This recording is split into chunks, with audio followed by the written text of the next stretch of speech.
Please, I want you to close your eyes for just a moment. Try to remember the distinct smell of a green mosquito coil burning slowly on the porch, mingling with the heavy, humid air of a late summer evening. Listen to the deafening chorus of cicadas fading away as the sun sets, replaced by the gentle ticking of a large mechanical clock in your grandparents' living room. Welcome back to the 1980s.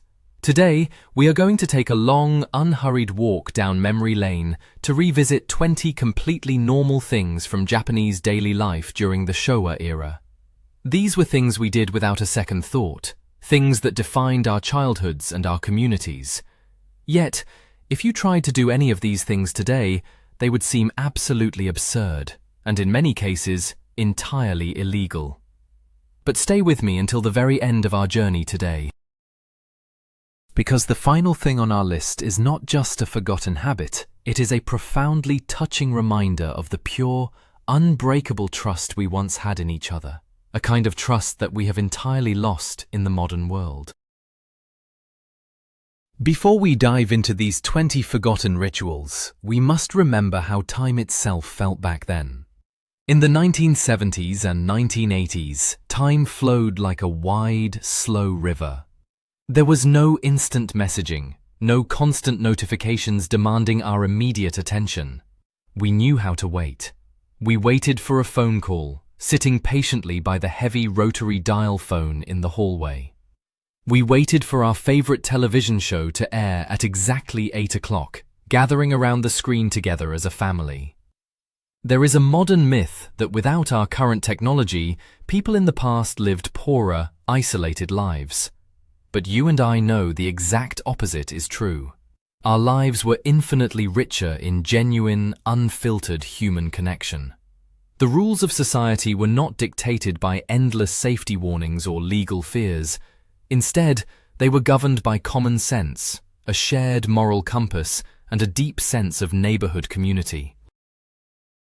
Life was undeniably a little rougher around the edges. It was a little more dangerous, perhaps. But that very danger brought with it a profound sense of freedom. We learned from our scraped knees, we learned from our mistakes, and we learned to rely on the people around us.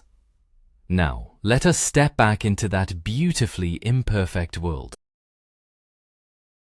Let us begin with something you would experience the moment you stepped onto a train. Imagine boarding a Shinkansen bullet train in the early 1980s. Today, these sleek trains are pristine, smelling of fresh air and gentle citrus cleaners.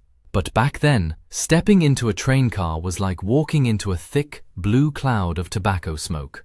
Smoking was not just permitted, it was an expected part of the journey. Every single seat armrest featured a tiny, built-in metal ashtray. The entire cabin was a continuous symphony of clicking lighters and striking matches. Businessmen in their slightly oversized suits would settle in for the long ride, instantly lighting up a cigarette while opening their broadsheet newspapers. The smell of that heavy smoke would mingle with the distinct aroma of roasted green tea poured from small plastic containers, and the sweet scent of mandarin oranges being peeled by families on vacation. Nobody coughed loudly in protest. Nobody complained to the conductor. It was simply the atmosphere of travel. Even the station platforms were littered with white cigarette butts, crushed under the polished leather shoes of millions of daily commuters. Today, lighting a cigarette in a crowded train would result in immediate fines and public outrage, making it feel absolutely illegal. Yet, looking back, that hazy, smoke-filled air was a symbol of an era where personal space was shared differently, and people moved through the world wrapped in a collective, unbothered acceptance. Now think back to the quiet, dimly lit streets of your childhood neighborhood at night. Do you remember being handed a heavy silver 100 yen coin by your father? He would ask you to run down to the corner store to buy him a pack of mild 7 cigarettes. There were no digital age verification cards back then. There was just the warm, fluorescent glow of the cigarette vending machine illuminating the dark street like a solitary lighthouse.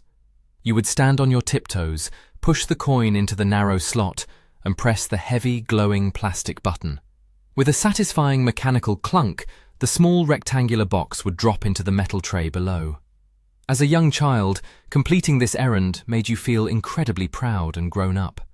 You were entrusted with a task, wandering the streets alone in the evening, carrying a product that is now strictly regulated.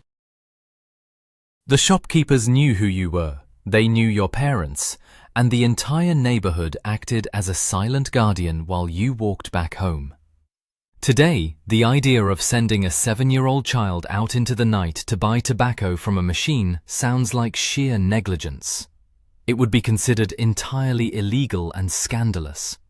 But in the Showa era, it was a fundamental rite of passage, a tiny lesson in independence wrapped in the quiet safety of our local streets. Let us step inside a typical Showa-era classroom. The smell of floor wax and chalk dust hung heavy in the air. In those days, teachers held absolute authority, and their methods of discipline would make modern parents faint. If a student was talking during a lesson, it was completely normal for a piece of white chalk to suddenly fly across the room, striking the noisy student right on the forehead with pinpoint accuracy. But it went much further than that. Physical discipline, known as taibatsu, was widely accepted. Teachers would often carry a wooden shinai, a bamboo kendo sword, tapping it against the wooden desks as they paced the aisles. A forgotten homework assignment or a disrespectful comment could easily result in a sharp smack on the back of the legs, or being forced to stand in the hallway holding heavy buckets of water for an hour. It sounds harsh, and by today's standards, it would lead to immediate lawsuits and criminal charges. But back then, parents fully supported the teachers. If you went home crying because the teacher hit you, your parents would likely scold you again for misbehaving in the first place. There was a shared understanding that raising a child was a tough, communal effort.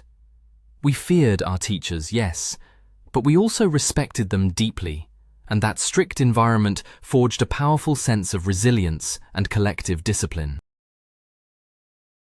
Do you remember family road trips in the 1970s? Picture a boxy classic Toyota Crown or a Nottingham skyline. The interior smelled of gasoline, vinyl, and perhaps a strong floral air freshener hanging from the rearview mirror. Today, children are strapped into massive, heavily engineered car seats, secured by a web of seatbelts. But back then, the back seat was a wild frontier. Seatbelt laws for rear passengers simply did not exist. The ultimate luxury for a child on a long night drive was to climb up onto the flat parcel shelf right behind the rear window. You would lie down on the soft fabric, feeling the warmth of the glass, and watch the streetlights and neon signs of Tokyo blur into glowing streaks of color as the car drove through the night. You were completely unrestrained, floating like a little astronaut in the back of the car.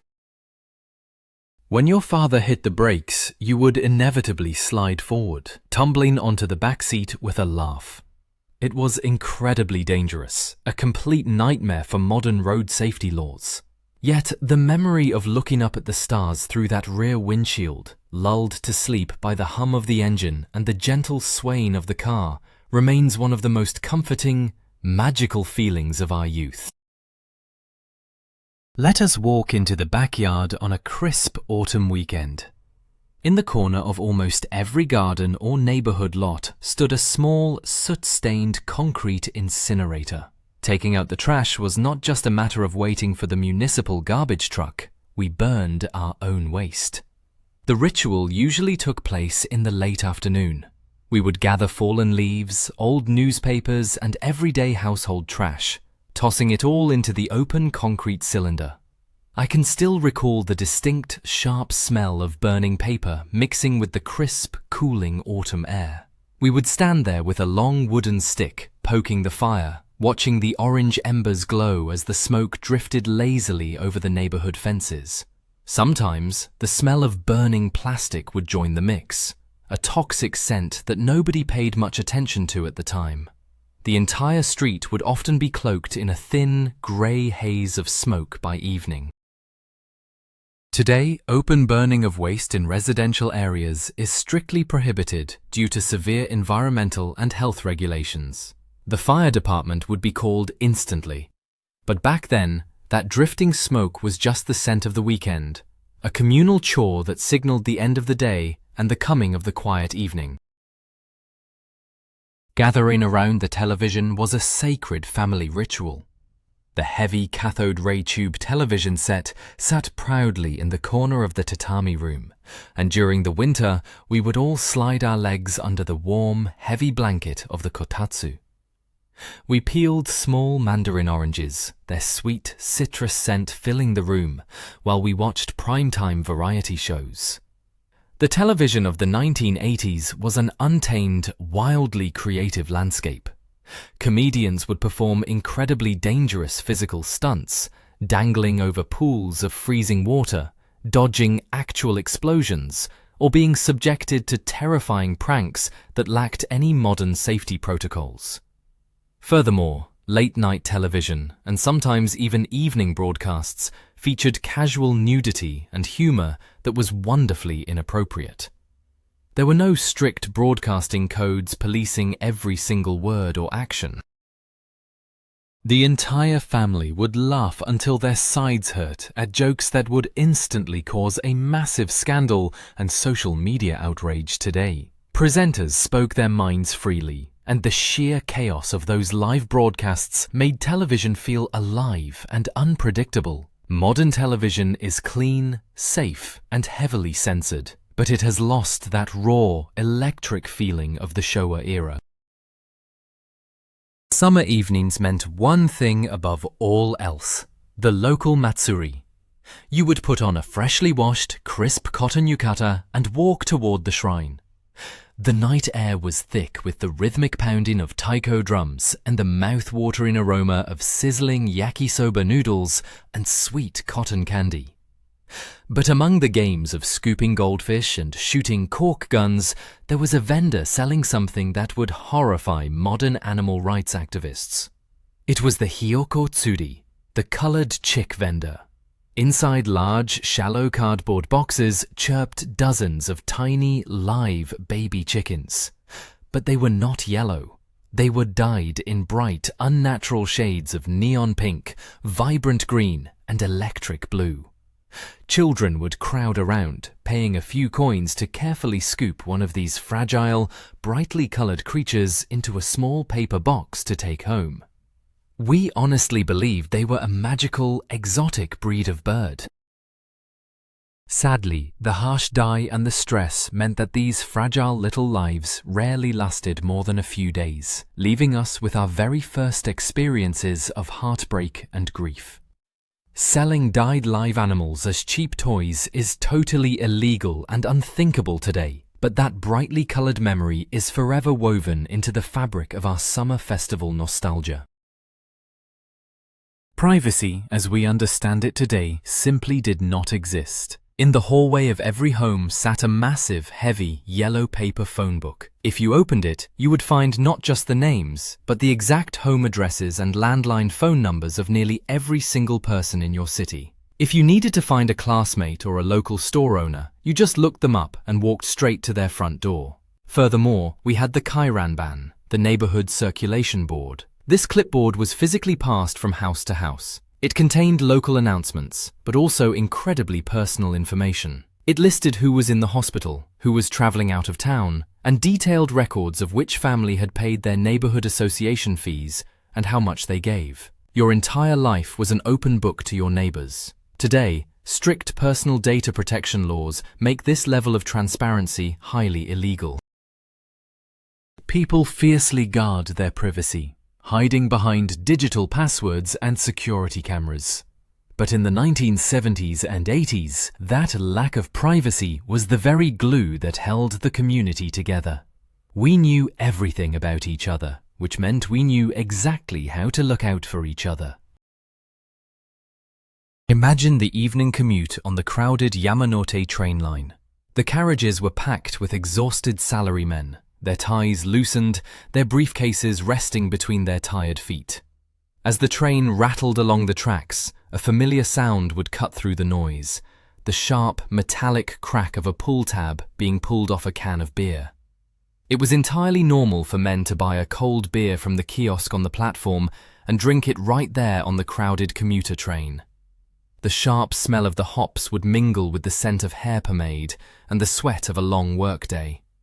Sometimes, the empty cans would simply be left rolling around on the floor of the train, clinking against the metal legs of the seats as the carriage swayed. Nobody gave them a second glance.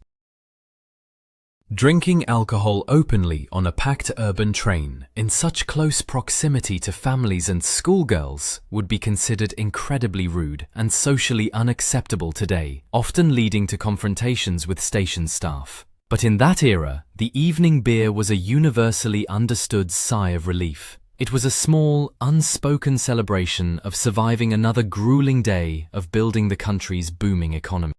Let us take a trip to the local neighborhood park. The playgrounds of our youth were glorious, rusted metal contraptions that seemed designed by engineers who wanted to test our survival skills. The most iconic was the giant, heavy metal spinning globe. Kids would push it until it spun at terrifying, dizzying speeds, while others clung to the bars for dear life. Inevitably, someone's grip would slip, and they would be launched violently into the hard, packed dirt below. We had towering slides made of solid steel that would burn the backs of our legs in the summer sun, and massive wooden swings with no safety nets. Scraped knees, bruised elbows, and the sting of red mercurochrome applied by a mother's gentle hand were daily occurrences. Today, all of those magnificent structures have been dismantled. They have been replaced by soft, brightly colored plastic and rubberized floors that absorb every fall. It is undoubtedly safer, and modern regulations would never allow those metal death traps to be built again. But by sanitizing the playgrounds, we also removed the thrill of the risk. We learned balance, courage, and physical limits by conquering that dangerous, rusted iron. Do you recall the sound of a Honda Super Cub engine echoing down a quiet coastal road? Motor scooters were the ultimate symbol of teenage freedom and local convenience. And for a long time in the mid-Showa era, you could ride these mopeds without wearing a helmet. It was an incredible sensation. You would ride down the street with the warm summer wind rushing through your hair, the salty smell of the ocean, or the fresh scent of the rice paddies hitting you directly in the face. Local delivery boys balancing towering stacks of soba noodle bowls on one hand rode bareheaded through the busy intersections. Grandmothers would zip down to the local market with the wind catching their headscarves. When the laws finally changed to strictly enforce helmet wearing for all two-wheeled vehicles, it felt as though a small, invisible cage had been placed over our heads. We understood it was for our safety, and to ride without a helmet today is a serious traffic violation. Yet for those of us who remember it, nothing will ever compare to the pure, unshielded exhilaration of riding a scooter with nothing between you and the open sky. Disposing of large items in the 1980s was a wonderfully chaotic and free process. There were no strict recycling laws, no mandatory disposal tickets to buy at the convenience store, and no need to schedule a pickup weeks in advance. If your family bought a new heavy cathode ray tube television or a noisy twin-tub washing machine, you simply carried the old one out to the street corner and left it there. This bulky waste, known as sodai gomi, created an ever-changing landscape of discarded treasures on the sidewalks. For children, these piles were a paradise. An abandoned refrigerator box became a heavily fortified castle or a spaceship. Broken radios were scavenged for shiny dials and copper wires. Sometimes, if a piece of furniture was still in decent shape, a neighbor would just quietly carry it back to their own house. It was an unspoken, informal recycling system. Today, abandoning a heavy appliance on the street is considered illegal dumping, carrying heavy fines and severe social shame. Everything must be processed, tracked, and paid for. The streets are cleaner now, undeniably, but they are also a little less interesting for a child with an active imagination. Let us look inside a typical elementary school pencil case from that time. Among the wooden pencils and the small, heavily used erasers, you would inevitably find a small folding knife. The most famous was the higonokami, a simple, beautiful pocket knife with a dark iron handle and a razor-sharp steel blade. We did not use plastic pencil sharpeners. Instead, children as young as 7 years old were taught to slowly and carefully whittle the wood away from the graphite core. I remember the smell of the cedar wood shavings piling up on the desk and the dark grey graphite dust staining my fingertips. We carried these knives to school every single day. We used them to carve small toys out of branches during recess. If a modern child brought a sharp folding knife into a school today, the school would be locked down, the police would be called, and the child might face expulsion. It is utterly illegal and terrifying to the modern mind. But in our time, a knife was not a weapon. It was a tool. The adults trusted us to handle something dangerous, and through that profound trust, we learned respect, caution, and patience. The relationship between humans and pets was entirely different. Walk down any residential street and you would likely encounter a dog wandering completely off the leash. These were not frightening strays, they were the neighborhood dogs. Some belonged to a specific family, but during the day they were allowed to roam the neighborhood freely. They would trot happily along the asphalt, visiting their favorite spots. People did not buy expensive, processed dog food. Instead, it was perfectly normal to place an old ceramic bowl outside your gate, filled with leftover white rice generously mixed with salty miso soup and fish bones. The dogs would eat from house to house, growing slightly plump and becoming the unofficial, deeply loved guardians of the block. They chased away rats and barked at unfamiliar strangers. Today, animal control laws require dogs to be leashed at all times, microchipped, and fed scientifically formulated diets. Leaving a dog to wander the streets is illegal and considered animal abuse. While the modern way is certainly safer for the animals, I still warmly remember the gentle sound of paws on the pavement and the sight of a familiar furry friend wandering through the neighborhood like an old local resident. When the noon chime echoed through the school, it was time for kyushoku, the school lunch. We would don our white caps and aprons, serving each other from heavy, dented aluminum pots. One of the most common and deeply nostalgic dishes served during this era was whale meat. It was usually deep-fried in a sweet and sour sauce, known as kujira no tatsuta age. I can still vividly recall the heavy clinking of metal spoons against the scratched aluminum trays. The meat was dark, very tough, and had a remarkably strong, distinct flavor that you either loved or tolerated. Because beef and pork were still relatively expensive in the post-war and early Showa decades, whale meat was the primary source of protein for an entire generation of growing children. Today, commercial whaling is a highly controversial international issue, and serving whale meat in a standard public school cafeteria is almost unheard of. It is heavily restricted and widely condemned by modern environmental standards. Yet, the taste of that sweet and sour tough meat is a shared, intimate culinary memory that binds our entire generation together. It is a flavor of our youth that our grandchildren will simply never experience. As the days grew shorter and the autumn winds began to blow, a beautiful, smoky ritual took over the suburban streets. Neighbors would come out with large bamboo brooms, the scratching sound of the branches sweeping dry leaves into large piles, echoing through the afternoon. Then, right there on the edge of the street or in the local park, they would strike a match and set the leaves on fire. But it was not just about clearing the yard. Someone would invariably run inside and bring out raw sweet potatoes. We wrapped them tightly in silver aluminum foil and buried them deep within the smoldering, hot ashes of the leaf pile. We would stand around the fire, warming our hands, talking with neighbors as the smoke stung our eyes. Finally, using a stick, we would pull the blackened potatoes from the fire. Breaking them open revealed the steaming, golden, incredibly sweet flesh inside. The taste of yakimo, baked over burning autumn leaves, is incomparable. Today, lighting bonfires in parks or streets is strictly forbidden due to fire hazards and smoke complaints. You have to buy your baked sweet potatoes from a supermarket. The warmth of the fire is gone, and with it, the casual neighborhood gatherings that formed around those glowing embers. Late at night, when the winter air was freezing and quiet, a hauntingly beautiful melody would drift through the streets.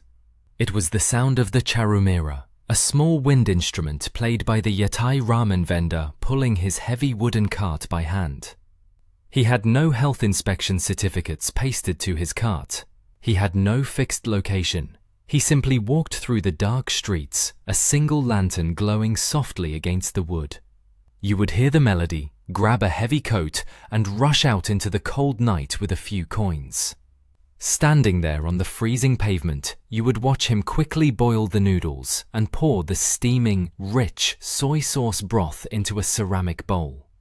Eating that hot ramen, surrounded by the steam rising into the cold night air, was an experience of pure, unadulterated joy. Today, unregulated mobile food carts cooking on open flames in residential areas are illegal. Health and safety codes mandate running water, refrigeration, and endless permits, effectively killing the traditional hand-pulled yatai. The ramen we eat today is delicious, but it lacks the magic of chasing a haunting melody down a dark winter street. Let us head out into the countryside for a moment. In rural Japan, the light K-truck was the absolute king of the roads. If a group of kids needed to get from the local farm to the river for a swim, they did not pile into a minivan and put on seatbelts. Instead, they simply jumped into the open metal bed of the pickup truck.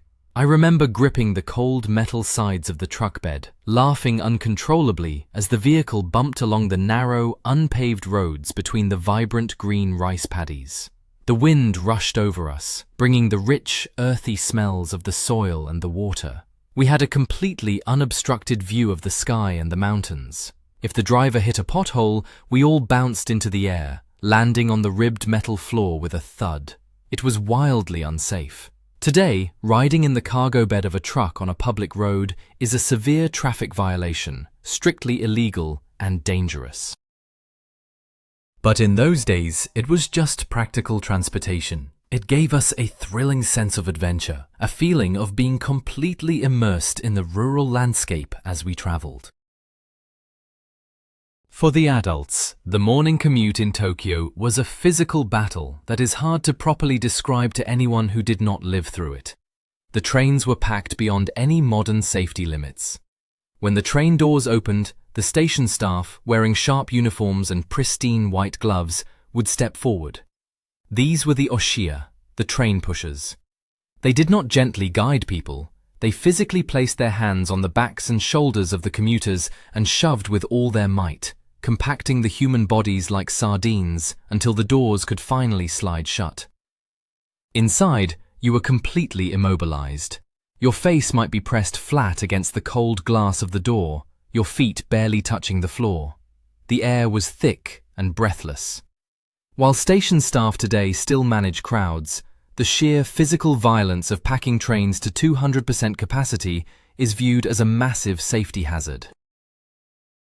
Modern crowd control would never allow a train to depart with people visibly crushed against the doors. Yet, we endured it every single day. It was a silent, collective endurance, a shared physical hardship that everyone quietly accepted as the price of building a modern nation. And finally, we arrive at the 20th thing, the most profound difference between then and now. It is the simple act of leaving your front door unlocked. In the 1970s and 80s, during the humid summer months, it was entirely normal to leave your front door wide open, protected only by a flimsy mesh screen door to keep the mosquitoes out. When we left the house to go to the local market, we rarely locked the front door. We trusted our neighbors entirely. We hitchhiked across prefectures, getting into cars with complete strangers, trusting that their intentions were kind. Children played outside until the evening 5 o'clock chime, the goji no chime, rang across the town, with absolutely no adult supervision. The world felt inherently safe. Today, even in Japan, Homes are fortified with digital locks and security cameras. We teach our children to fear strangers. Hitchhiking is a forgotten art. The concept of leaving your home unlocked today seems unbelievably naive, a foolish invitation for crime. But that open door was not carelessness. It was a physical manifestation of a deep, beautiful trust in society. A trust that bound us together, making the neighborhood an extension of our own family. When we look back at these 20 vanished realities, we realize something important. We do not just miss the thrill of riding in the back of a truck or the smoky haze of a train car. What we truly miss is the feeling of that era. We miss the trust, the community, and the tactile, unfiltered reality of a world that was not yet obsessed with absolute safety. We lived in a time where mistakes were allowed, where rules were flexible, and where human connection mattered more than perfect compliance. The world has grown safer, cleaner, and incredibly advanced. But a part of our soul still lingers in those warm, imperfect summer evenings of the Showa era. If this journey brought back fond memories for you, please make sure to subscribe to the channel and give this video a gentle like. It truly helps us keep these precious memories alive. Now, I want to ask you a question. Out of all the things we talked about today, which one made your heart ache with nostalgia the most? Or perhaps, what is a normal thing from your childhood that would be considered illegal today? Please, write your personal story in the comments below. I read every single one, and I cannot wait to share in your memories. Until next time, take care and never forget the beautiful world we came from.